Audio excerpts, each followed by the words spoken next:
আসসালামু আলাইকুম এভরিওয়ান। আর সকালে যখন মর্নিং ওয়াকে বের হয়েছিলাম তখন ভীষণ মালাই চা খেতে ইচ্ছে হলো। দুই বান্ধবী মিলে টঙের দোকানে গেলাম। ভদ্রলোক বলল সকাল 10টার আগে কোনো চা হবে না, আর মালাই চা তো প্রশ্নই আসে না।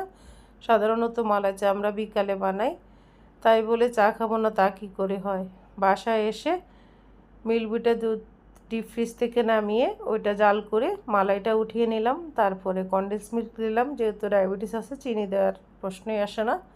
ভালো করে কড়া করে লিকার বানিয়ে নিলাম। তারপর আমি এখন আমার নিজস্ব স্টাইলে মালাই চা বানাচ্ছি। আসলে মালাই চা কীভাবে হয় অনেস্টলি বলতে গেলে আমি স্বয়ং নিজেও জানি না।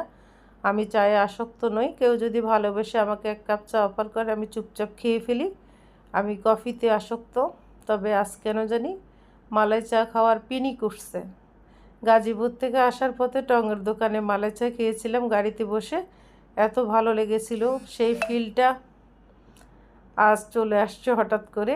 তো যাই হোক, বান্ধবীকে ছাড়া মালাই চা খাচ্ছি, এটা সত্যি বেদনাদায়ক। এখন দুপুরবেলা ওকে ডাকলে ও তো আসতে পারবে না। তো পরপর আমি 3 কাপ মালাই চা ইতিমধ্যে খেয়ে ফেলেছি। হাজব্যান্ড সামনে আসছে, ওকে জিজ্ঞাসা করলাম মালাই চা খাবে, ও চুপ। নীরবতা মানে সম্মতির লক্ষণ।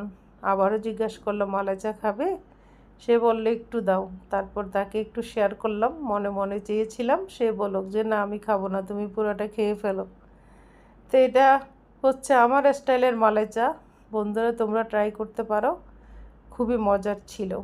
তবে আমি এত বেশি চামচ দিয়ে নাড়িয়েছি, মালাই আর মালাই ছিল না, একেবারে চায়ের সাথে মিলেমিশে একাকার হয়ে গিয়েছিল।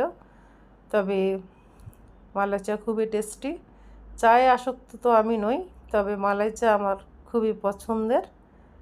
এটা হচ্ছে আমার মালাই চায়ের ফাইনাল লুক। আমি উৎসর্গ করব আমার বান্ধবী রুনাকে, কারণ ওরও কিন্তু মালাই চা খেতে ইচ্ছে করছিল।